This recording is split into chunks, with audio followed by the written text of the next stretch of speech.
Krishna, Hare Hare, Hare Rama, Rama Rama, Hare Hare, Hare Krishna, Krishna Krishna, Hare Hare, Hare Rama, Rama Rama, Hare Hare, Hare Krishna, Krishna Krishna, Hare Hare, Hare Rama, Rama Rama, Hare Hare, Hare Krishna, Krishna Krishna, Hare Hare, Hare Rama, Rama Rama, Hare Hare, Hare Krishna, Krishna Krishna, Hare Hare, Hare Rama, Rama Rama, Hare Hare, Hare Krishna.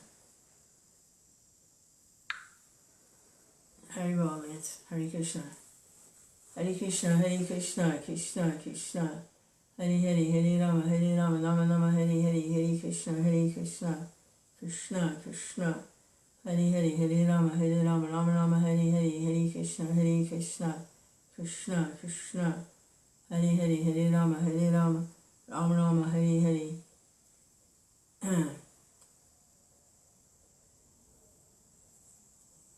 I've heard that, like Bhaktisiddhanta Saraswati, and the different realized souls, they can speak on one verse for a month. They just, or more. And Lord Chaitanya, he gave, I think, 64 different purports on one verse from Bhagavatam, famous Atmarama verse from Bhagavatam. He gave 64 different purports. And then another time, he gave 10 more purports on the same verse. All different. Different angles of vision, different realizations. So it's kind of like knowing that can go on. It's really interesting. There's this one verse from Bhagavad Gita, chapter 5, text 18. Vidya Vinaya Sampan. Vidya Vinaya. Anyway, that's the verse. Vidya Vinaya Sampane Brahmani Gavi Hastini Sunichaiva Supakecha San Pandita Samadarshana. The humble sage sees with equal vision the learned Brahmana, the cow, the elephant, the dog, and the dog eater, outcast. When they say dog eater, they mean somebody outside of civilized human life. Dog eater, outcast.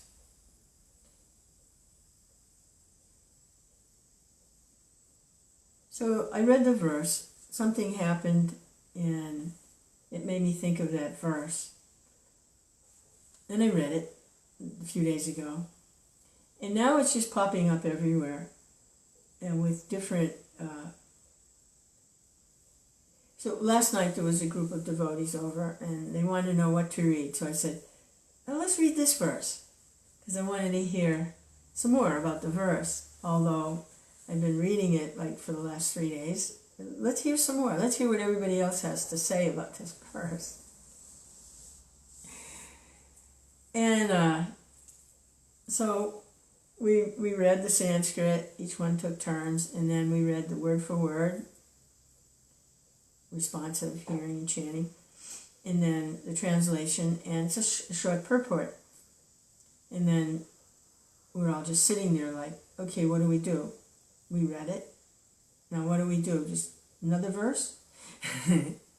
So I said, no, doesn't anybody have any realizations on it? Come on, say something. We have to say something about the verse, just read it, you know. So then it lasted for like an hour and a half, discussing the verse. And everyone had something else to say, and one thing led to another. Let me read it again. Hey, Krishna. Can you imagine taking all, how many verses are there in this? 700 verses or something? Taking each one and doing this each verse. All right, chapter 5, text 18. And it almost opens up all by itself to that page by now. Okay.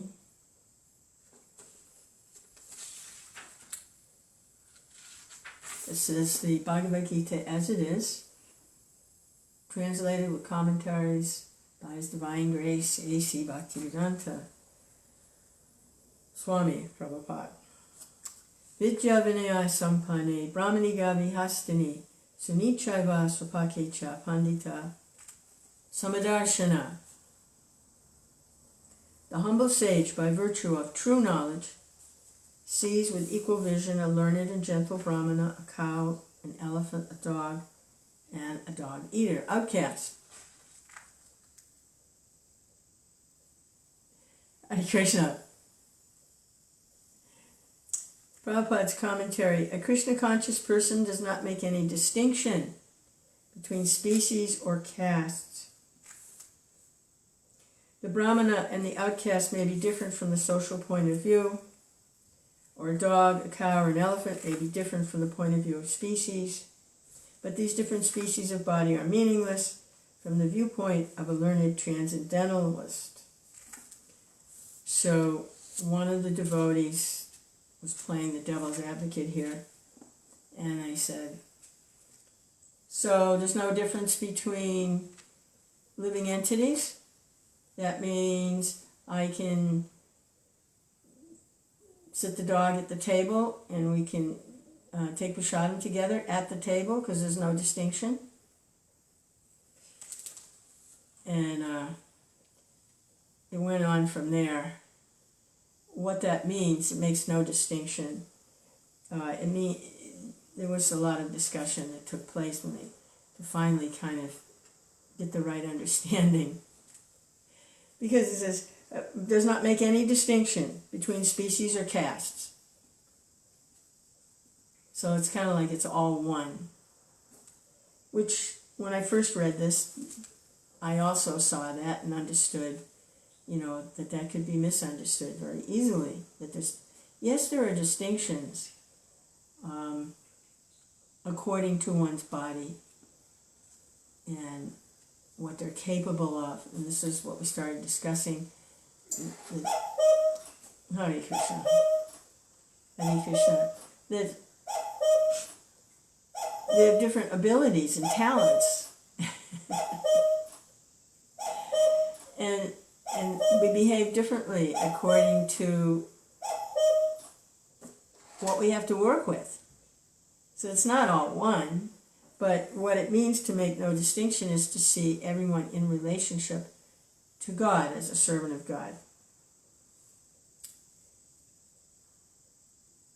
And then it went on into cruelty to animals. In other words, killing animals for food. And how to understand that, how that's they're treating everyone equally, but why kill animals and eat them? That it causes them pain and suffering. So then we dealt with that issue for a while. And that went back and forth. And then I said, well, because they were advocating vegetarian. So I said, well, what about the vegetables? They're alive too. That's an argument people bring up a lot. And somebody else said, yeah, but you don't kill them. You just take their fruit or a few leaves or something. You're not killing them. And I said, well, what about a carrot? You have to pull the whole thing out of the ground, right? Or a potato. And so what they did with that was, well, you're supposed to wait till the carrot leaves start to die, and then you can pull it out, because we're just going to die anyway. Which, not a very good answer. Because you could say that about the animals. Well, they're just going to die anyway. Why not kill and eat them, right? They're just going to die anyway. Actually, in India, it's allowed. When the cow dies, those that are inclined to eat meat, they can take the flesh of the cows after they die naturally. So it was kind of an okay answer, but not really. And so we discussed that for a while. And finally we got to the point of, we got some relief, because Nityo Nityanam Chaitanas Chaitananam is a verse that says, in this world everyone is eating someone. All living entities subsist on others for their sustenance, except for the plants. They're kind of like little factories that just depend on the sun and the minerals in the soil. They're real special living entities, the plants. But they are living entities. They're like little factories. But everybody else is living off of somebody else. Either living off of the plants or living off of each other for their foods. So it's a really, it's the material world. Everyone's eating everyone else. Nityo Nityanam Chaitanas Chaitananam. So we finally got to that point, and then we got the relief. Well, Krishna says in Bhagavad Gita, if you have to eat something, or someone, if you take your food from the plant kingdom, from the little energy factories, the plants, and you offer, make as a sacrifice to God before you eat, you offer to Him, then there's no sinful reaction. Because you have to eat something. You've got this body, you need fuel. You have to eat something. But not from the animal kingdom. Not meat or fish or eggs. Leave them alone. And go to the vegetable kingdom and take some of them for offering and sacrifice to me, God. So this idea of offering and sacrifice to the Lord, we see it in different, we see it in the Hebrew scriptures, the Old Testament. They're always making these sacrifices.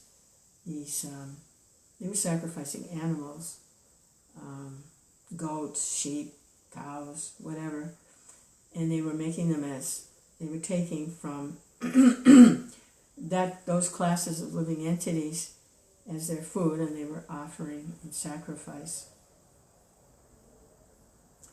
And the remnants of those sacrifices were considered very sacred and very holy. So that's kind of like the scripture for meat eaters, make sacrifice. The idea is to add sacrifice to God. So this Vaishnav culture is the same idea as there. It's just, it's on a little different plane, where you take your living entities that you're going to sacrifice, take them from the plant kingdom.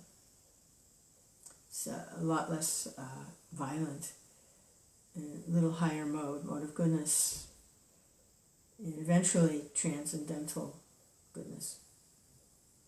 But they are living entities, and they are being sacrificed. They're just coming from the plant kingdom. And so then we were discussing a little more, before we had our cookies and ice cream, we were advancing a little more, discussing a little more about how those living entities actually benefit when they're offered to the Lord. The potato, the carrot, the cabbage, whoever's being sacrificed, is at that, that plant that was taken and sacrificed benefits. And we see that theme also in the sacrifices that are performed sometimes, not now, it's not recommended now, but in the past there were sacrifices where a cow was placed in the fire, and with mantra, an old cow received a new body right away, came out of the fire right away with a new body. The mantras were that powerful. It was to test the power of the mantras when they were performing these different sacrifices, they would test the mantra. And this kind of got out of hand in a big way about a few thousand years ago, and that's when Lord Buddha appeared to stop that, because they were having a field day, putting animals in the fire and then eating them, and calling it Vedic sacrifice. They had their barbecue program going there, and they were more interested in the barbecue than the transcendence. So Lord Krishna came as Buddha and said, no, stop this. Stop this. It's gotten out of hand. Stop it. Don't pay attention to the Vedas. Just pay attention to me. Don't worry about God. Just follow me and you'll become enlightened. So they were that far gone that they couldn't take advantage of the Vedic instructions. They had gotten so far off track with barbecues that they couldn't. They were too engrossed in the modes. And Lord Buddha came and said, forget the Vedas, forget the sacrifices, stop eating meat altogether, and just follow me, you'll become enlightened. But it was kind of an impersonal, although he was Krishna himself, it was impersonal, because it was kind of like, don't worry about God, don't even think about God, just follow me. So it's kind of a little trick there. But it wasn't the full knowledge, full bliss. This needed more. So then Shankaracharya appeared to counteract all this impersonal, godless, atheistic kind of path.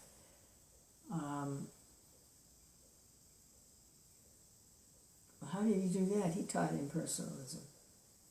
Oh, he brought them back to the Vedas. That's what it was. He said, no, we need the Vedas. He was an incarnation of Lord Shiva. No, we need the Vedas. But again, don't worry about God. Don't worry about the personality of Godhead. Don't even go there.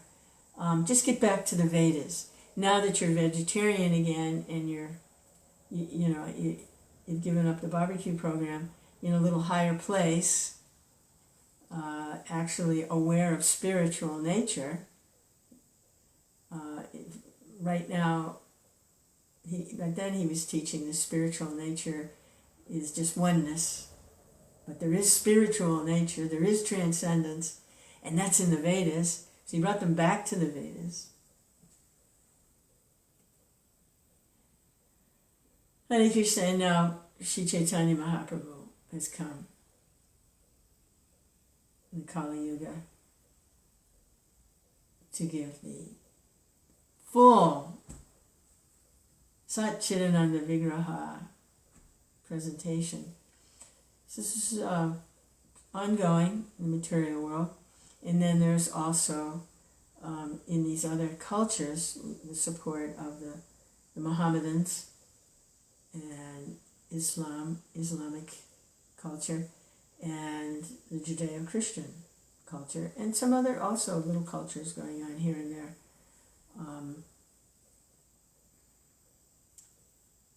Krishna. But this particular one, this Shri Krishna Sankirtan movement, is there to bring them all to perfection. To bring everyone to perfection. Actually, you don't even have to give up anything.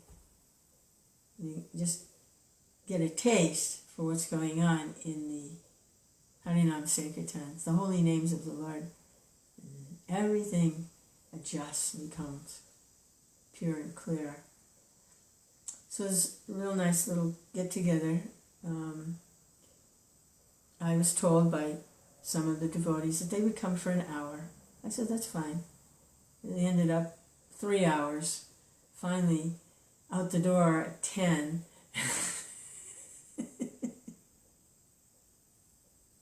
It was a lot of fun, actually. And whatever enmities or difficulties some of the devotees had experienced with each other in the past was pretty much transcended. It wasn't an issue because we were there for Prabhupada and Krishna and Chaitanya and Mahaprabhu. And all of that kind of, it was like, if you look at an old faded black and white photograph, you know, you see it, it's there, it's an old photo, but it's black and white and it's faded and it's like a dim recollection because in the present moment with Krishna. It was really sweet. Hare Krishna, Krishna Krishna, Hare Hare. And we were pretty much focused on giving some support and encouragement to two young people who are taking Krishna consciousness seriously and want guidance from Prabhupada's disciples. Nice guidance, good guidance. And they're pretty enlivened. They're going to go to the Rainbow Gathering in New Mexico. And one of the devotees brought them a box of books, small books, that they can distribute as Krishna makes the arrangements for them to make sure the books get in the right hands and not in the trash. So they're pretty excited about that. And so are we. You know, we're a family. And we've got some young people with some energy. You know, us old fogies, if we can get out of bed sometime before noon, we're doing good, you know. And these guys, the crack of dawn, you know, they're running around doing stuff, so it's pretty exciting. Really, everyone's enlivened. So they spent some time, like one of the young people said, with the elders. They sat last night with their elders. And we were there to try and support them. It was very sweet. Hare Krishna, Krishna Krishna, Hare Hare, Hare Rama, Rama Rama, Hare Hare, Hare Krishna, Hare Krishna. And there's one devotee, he just posted something. He's an artist, an older disciple, and he makes all kinds of interesting clay deities and figurines, and he's just made a talking stick. He posted a picture of it. He just made a talking stick, which I don't know if, you know, everyone knows what a talking stick is, but it's something Native Americans would use when they would sit down together for spiritually enlightened gatherings. And it would take turns talking by passing the stick around. Whoever had the stick, they could talk, and the others had to just be quiet.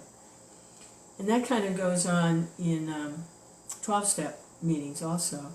Whoever's speaking is speaking, everyone else is quiet, no one interrupts, and take turns speaking. And it's really a nice technique for hearing and chanting in a group. Talking stick. So maybe we've got some talking stick gatherings coming here, which will be really good. In Krishna conscious talking stick gatherings. Let's see what this devotee comes up with. He's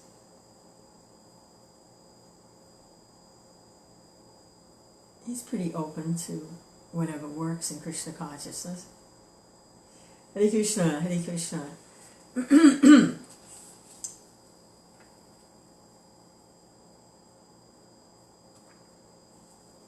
So I really want to hear about Krishna's pastimes, and this is the special focus of Krishna book. It's a summary study of the 10th canto of the Srimad Bhagavatam, which is Krishna's actual activities. There are descriptions of what he looks like, how he acts, what his associates are like, what his relationships are like, what their activities are, and there's a good amount of detail about the personality of Godhead. And it's a summary study of the 10th canto of the Bhagavatam by His Divine Grace, A.C. Bhaktivedanta Swami Prabhupada, empowered, pure devotee, representative of the Lord,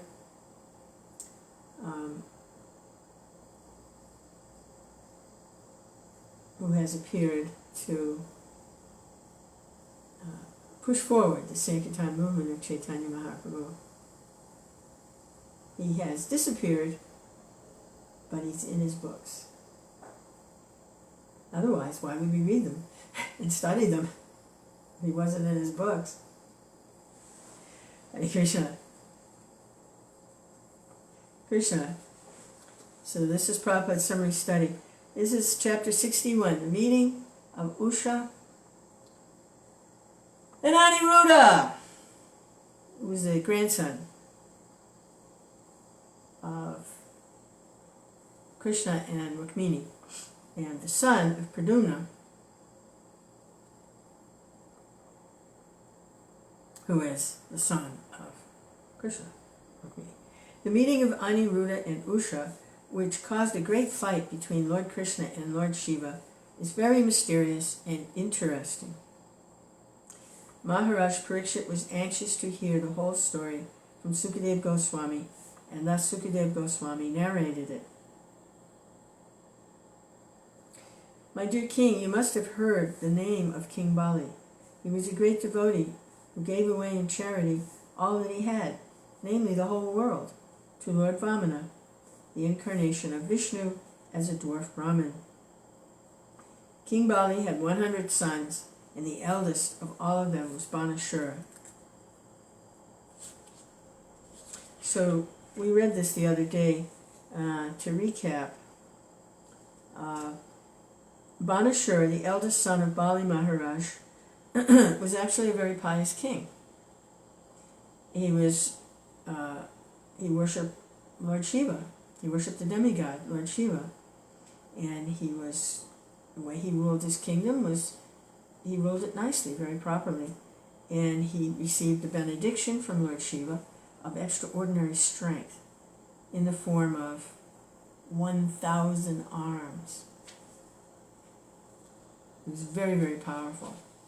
And it became a source of agitation for him because he had all this strength and no way to use it. He would try to challenge someone and fight, and they would just run away. I mean, who's going to fight with someone with 1,000 arms, right? I mean, they would just, even though they were like maybe a great warrior or something, just forget it. Because there's a instruction, never enter a battle you can't win. Never enter a fight you can't win. So there he is, he's got 1,000 arms, he's got 500 bows and 500 arrows. Also, forget it, never mind. There's no sense fighting with this. So Lord Shiva realized that his benediction had become troublesome for Banasura and addressed him. You rascal, you're very eager to fight, but since you have no one to fight with, you're distressed. Although you think that there is no one in the world to oppose you except me, I say you will eventually find such a competent person. At that time your days will come to an end, your flag of victory will no longer fly. Then you will see your false prestige smashed to pieces. So this is the problem here for Banashura. It's false prestige. I am so powerful. This is false pride, false prestige. After hearing Lord Shiva's statement, Banashura became very puffed up with his power. He was elated that he would meet someone who would be able to smash him to pieces. Hare Krishna. Banashura then returned home with great pleasure, and he always waited for the day when the suitable fighter would come to cut down his strength. So it says here he was such a foolish demon. So, okay, he was a demon. It appears that foolish demoniac beings, when unnecessarily overpowered with material opulences, want to exhibit these opulences and such foolish people feel satisfaction when these opulences are exhausted. So he was a demon, but previously he's described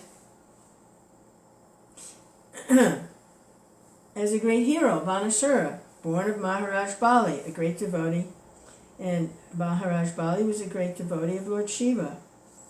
Because of his devotion, he achieved a great position in society. He was honored in every respect. He was very intelligent and liberal also. His activities are all praiseworthy because he never deviated from his promise and word of honor. He was truthful and fixed in his vow. And he was a demon.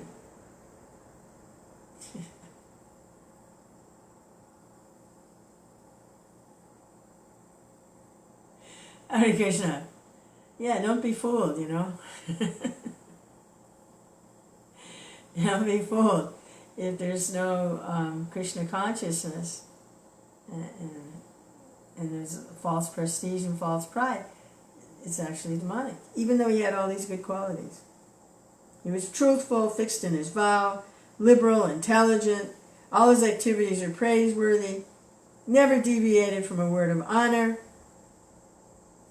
He was such a foolish demon on the next page. It appears the foolish demoniac human beings, when unnecessarily overpowered with material opulences, want to exhibit their opulences. So that was also Satyajit when he received the very valuable Shamantaka jewel from the sun god. He used to ride around Dwarka, ride around Dwarka, and because wearing the jewel to exhibit his opulence, and everything became so effulgent, everyone thought the sun god himself had come. And they went to Krishna and said, the sun god's here to visit you. He says, no, it's just Satyajit showing off his power and his opulence. He's a fool. No. So, it appears foolish demoniac beings, when unnecessarily overpowered with material opulences, want to exhibit these opulences, and foolish people feel satisfaction when these opulences are exhausted. They're relieved of this false sense of self. It's actually a great burden. It's a relief to have it removed. The idea is that they do not know how to expend their energy for right causes, being unaware of the benefit of Krishna consciousness. Actually, there are two classes of men. One is Krishna conscious, the other is non-Krishna conscious. There's only two classes. The non-Krishna conscious men are generally devoted to the demigods, whereas the Krishna conscious men are devoted to the Supreme Personality of Godhead, who is the source of the demigods. Krishna conscious persons utilize everything for the service of the Lord. The non-Krishna conscious person utilizes everything for sense gratification. And Banasura is a perfect example of such a person. He was very anxious to utilize for his own satisfaction his extraordinary power to fight. Not finding any combatant, he struck his powerful hands against the mountains, breaking them into pieces. So they just become a disturbance. In contrast to this, Arjuna also possessed extraordinary powers for fighting, but he utilized them only for Krishna. Banasura had a very beautiful daughter, whose name was Usha. When she had attained the age of marriage and was sleeping amongst her many friends, she dreamt one night that Aniruddha was by her side, and that she was enjoying a conjugal relationship with him, although she had never actually seen him or heard of him before. She awoke from her dream exclaiming very loudly, "My dear beloved, where are you? Being exposed to her other friends in this way, she became a little bit ashamed. One of Usha's girlfriends was Chitralekha, who was the daughter of Banashur's prime minister. Chitralekha and Usha were intimate friends, and out of great curiosity, Chitralekha asked, "My dear beautiful princess, as of yet you are not married to any young boy, nor have you seen any boys until now. So I'm surprised you are exclaiming like this. Who are you searching for?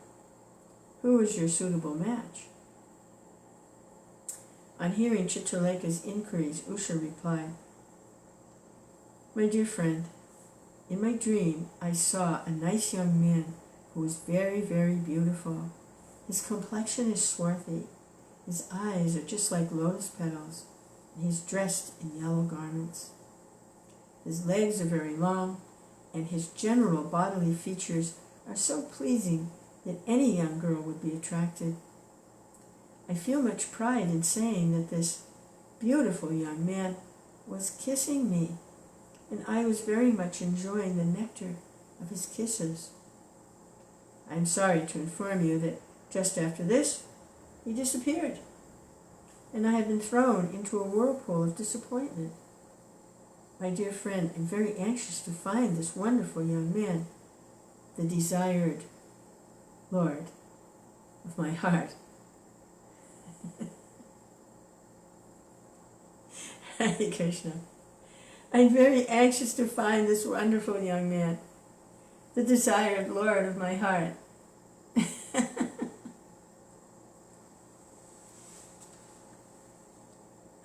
Hare Krishna.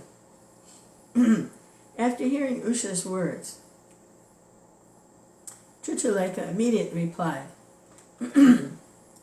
"I can understand your bereavement, and I assure you that if this boy is within these three worlds, the upper, middle, or lower planetary systems, I must find him for your satisfaction. If you can identify him from your dream, I shall bring you peace of mind. Now, let me draw some pictures for you to inspect, and as soon as you find the picture of your desired husband, let me know. It doesn't matter where he is. I know the art of bringing him here, so as soon as you identify him, I shall immediately arrange for it." Who wouldn't want a friend like Chitralekha? Hare Krishna, Hare Krishna, Krishna Krishna, Hare Hare. Hare Rama, Rama Rama, Hare Hare.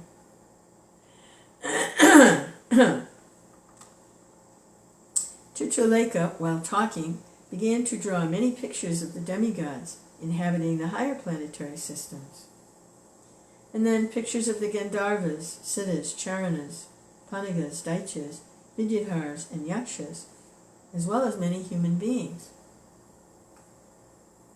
In parentheses, the statements of Srimad Bhagavatam and other Vedic literature prove definitely that on each and every planet there are living entities of different varieties. Therefore, it is foolish to assert that there are no living entities but those on this earth. In parentheses. Chitralekha painted many pictures. Among those of the human beings are the Vishnu dynasty, including Vasudeva, the father of Krishna, Shurashen, the grandfather of Krishna.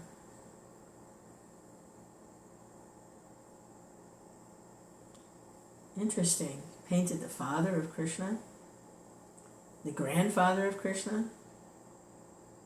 Chitralekha said that it was a young man.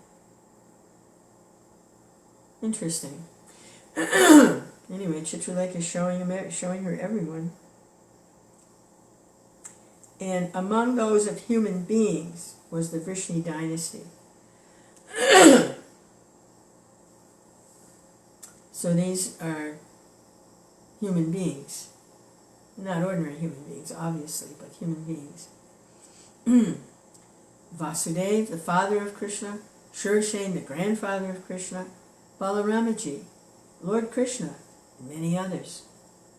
When Usha saw the picture of Pradyumna, Aniruddha's father, she became a little bashful. But when she saw the picture of Aniruddha, she became so bashful that she immediately lowered her head and smiled, having found the man she was seeking. She identified the picture to Chitralekha as that of the man who had stolen her heart. Chitralekha was a great mystic yogini. And as soon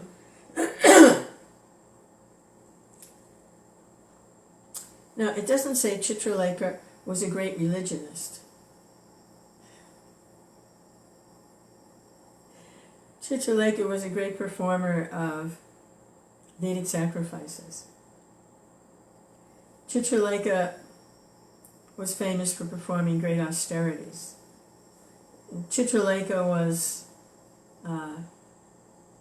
very well versed in the scriptures. He's a Vedic scholar. Now it says Chitralekha was a great mystic, yogini.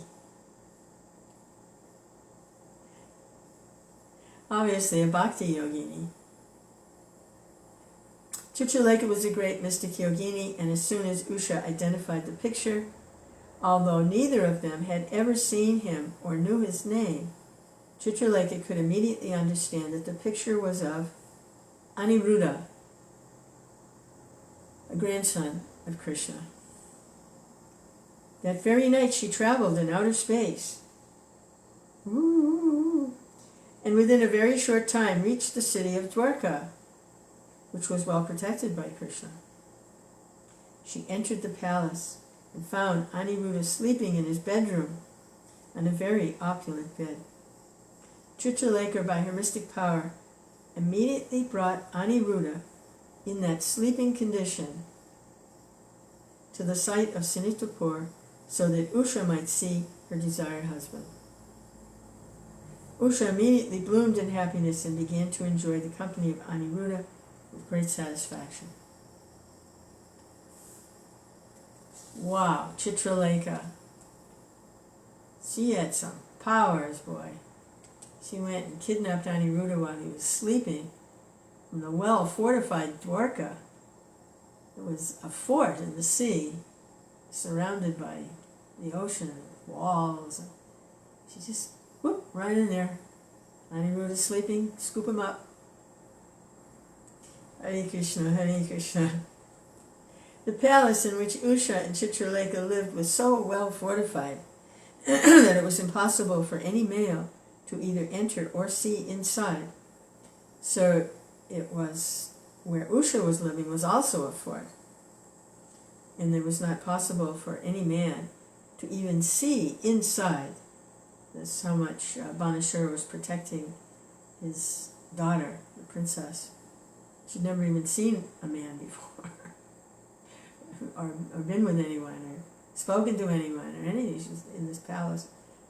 Usha and Aniruddha lived together in the palace. Day after day, the love of Usha for Aniruddha grew 4 times upon 4 times. Hare Krishna, Hare Krishna, Krishna Krishna. And she was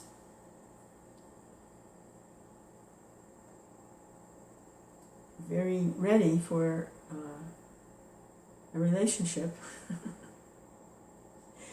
Usha pleased Aniruddha with her valuable dresses, flowers, garlands, scents, and incense. By his bedside sitting place were paraphernalia for residential purposes, nice drinks, such as milk and sherbet, and nice eatables, which could be chewed or swallowed. Above all, she pleased him with sweet words and very obliging service. Aniruddha was worshipped by Usha as if he were the Supreme Personality of Godhead.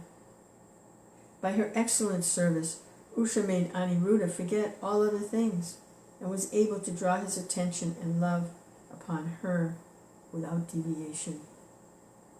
In such an atmosphere of love and service, Aniruddha practically forgot himself and could not recall how many days he had been away from his real home. In due course of time, Usha exhibited some bodily symptoms by which it could be understood that she was having intercourse with a male friend. The symptoms were so prominent that her actions could no longer be concealed from anyone. Usha was always cheerful in the association of Aniruddha, but she did not know the bounds of her satisfaction.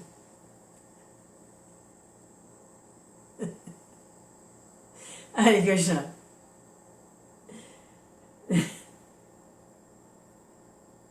Krishna Chaitanya.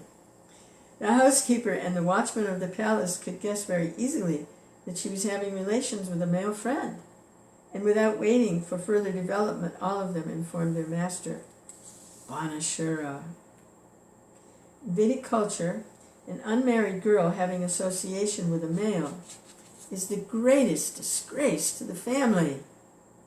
And so the caretaker cautiously informed his master that Usha was developing symptoms of indicating a disgraceful association.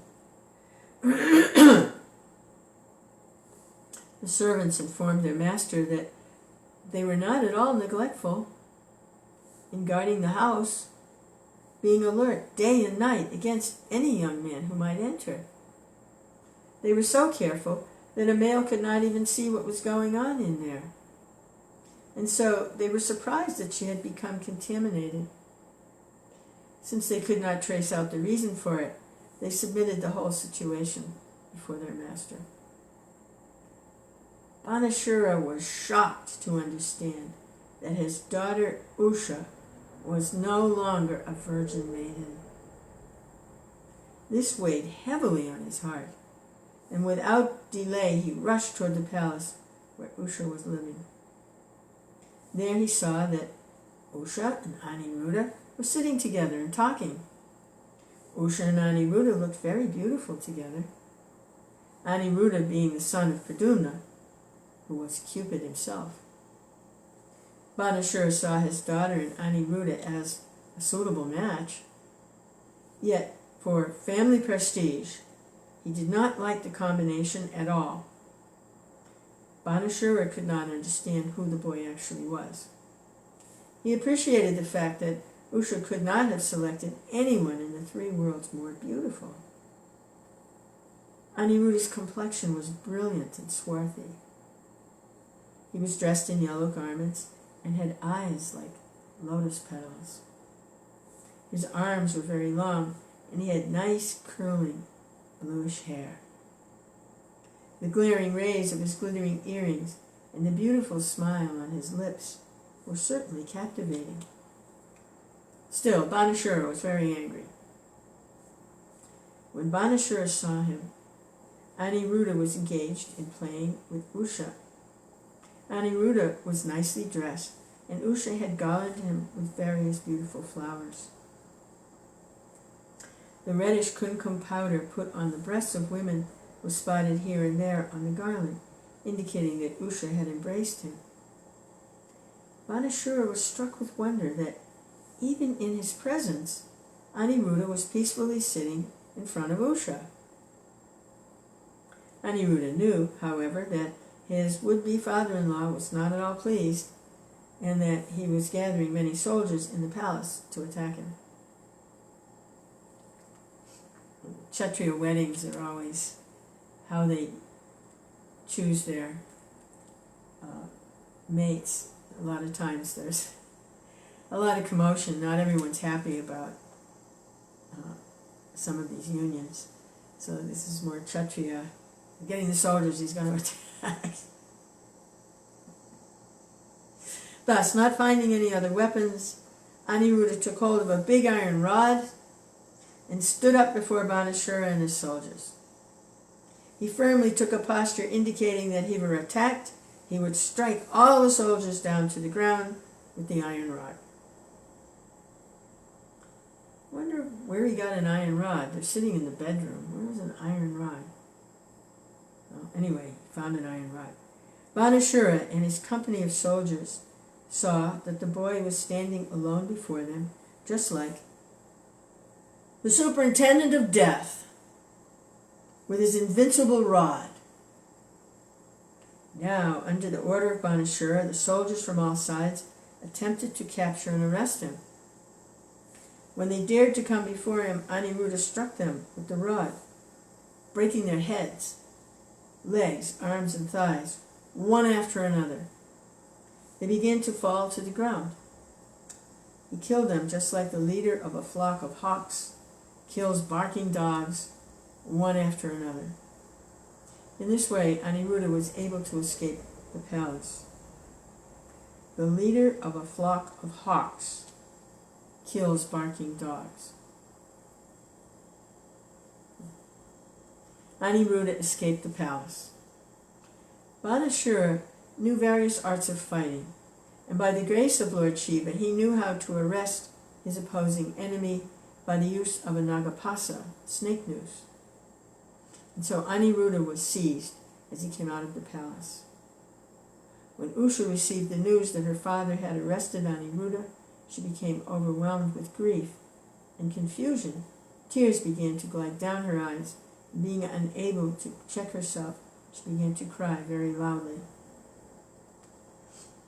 It's interesting, Banashura had 1,000 arms. Why didn't he just go in and wipe Aniruddha out, But instead he used a weapon.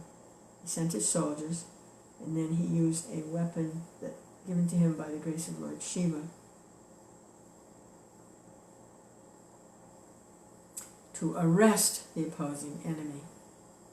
So the soldiers couldn't kill him. I guess they were trying to kill him, or were they simply trying to arrest him?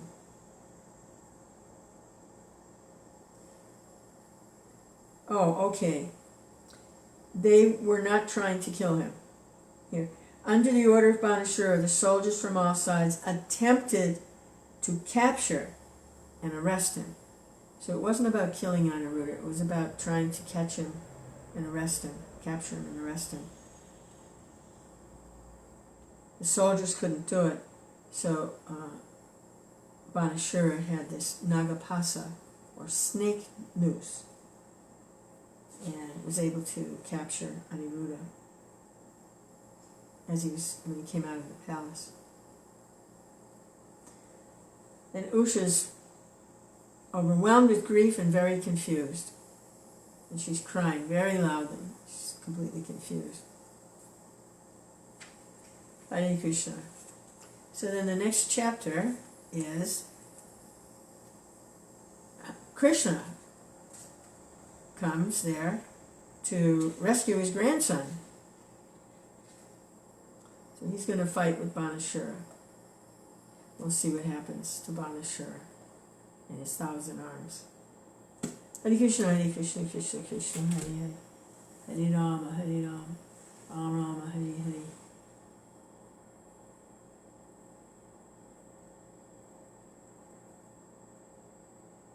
So these family members of Lord Krishna, they appear like human beings, but they're not ordinary human beings. So Aniruddha, he appears like a human being, a member of the Vishnu dynasty. He's the grandson of Krishna.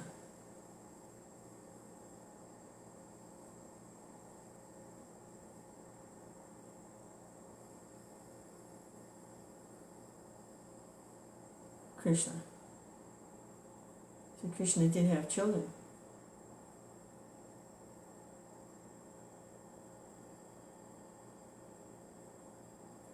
We can understand they're not ordinary children. Hare Krishna.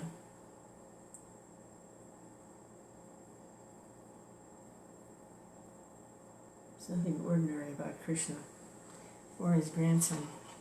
Hare Krishna. Krishna, Krishna, Hare Hare.